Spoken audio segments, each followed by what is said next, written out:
Hi, I want to show you a few things in my accounting lab that I think you'll find helpful. So when you're in the course homepage, you should click on this Multimedia Library. Oops, we don't want that. And here you can get some extra study tools. Demo docs is usually videos. There's a thing called videos. There's flashcards.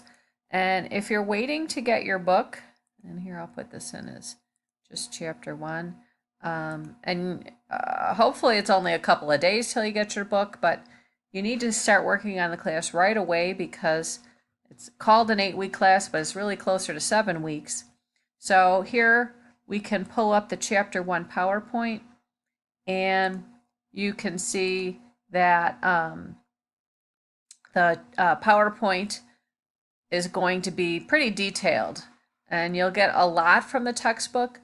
I don't recommend you using it in place of the textbook. As I said, it's just while you're waiting for your textbook, and you need to work on that first vocab assignment. You can go right in and you can see you can get some of the definitions here, and so that may help you when you're trying to get in right away and do that first vocab and kind of fill in the gaps while you're waiting maybe just a couple of days, hopefully, until you get that textbook. So that's one thing that you might want to try. Another thing that's very helpful is the study plan. So you can go to the study plan if you click on all chapters, and then you can go to a particular chapter, and then you can even go to a specific learning objective. So one of the things you're going to have to do for your discussion post is identify a transaction, and you need to say what what's being debited, what's being credited. Well, here's a learning objective, and here you can come and get different practice problems on that particular learning objective. And so that's a way that students kind of prepare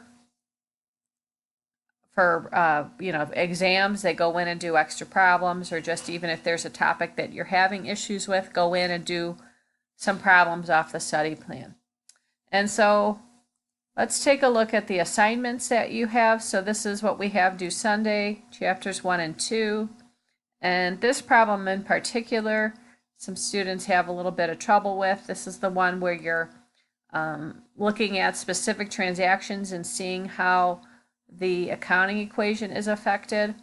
And so if you click on that icon, you can get all of the transactions. And you are to be entering these transactions one at a time in the worksheet. Sometimes I have some students, they do all of these on a piece of paper and they think that they're just supposed to enter the bottom line. Here, December 1st. So here we received $24,000 cash from Cosmo in exchange for common stock on December 1st. So cash would go up, so we put $24,000 under cash. Common stock goes up, we put $24,000 under common stock.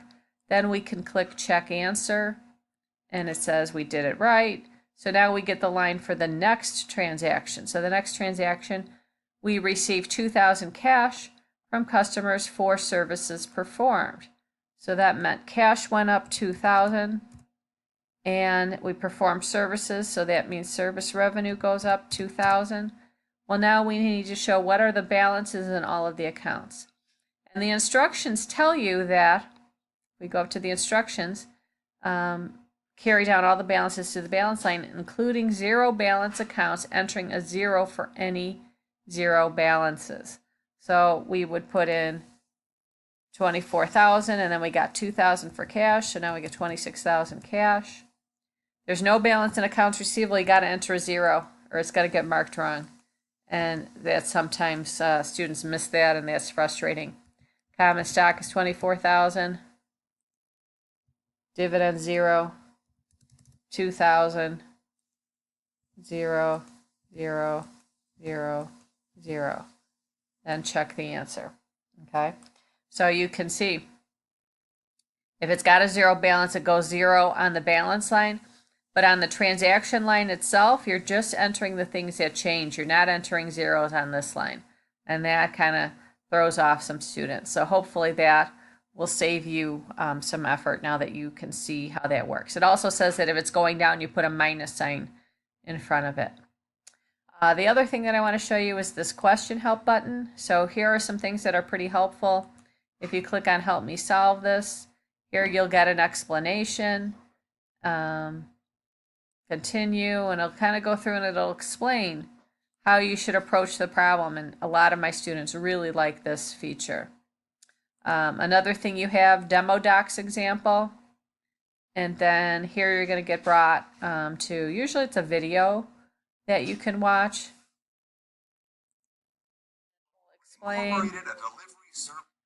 That'll explain what you need to know.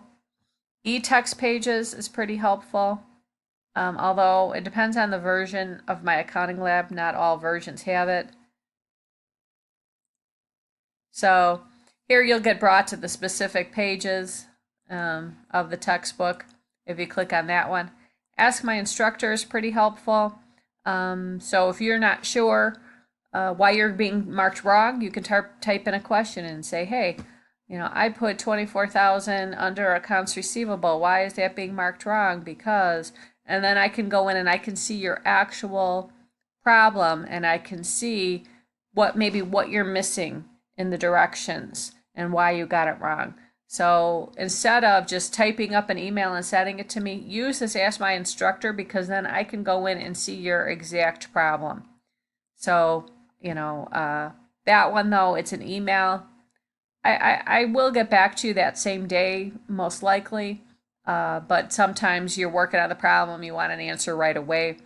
That may not happen. Sometimes I'm very good about answering maybe within the hour, but it just depends on when I decide to log in and look at my email.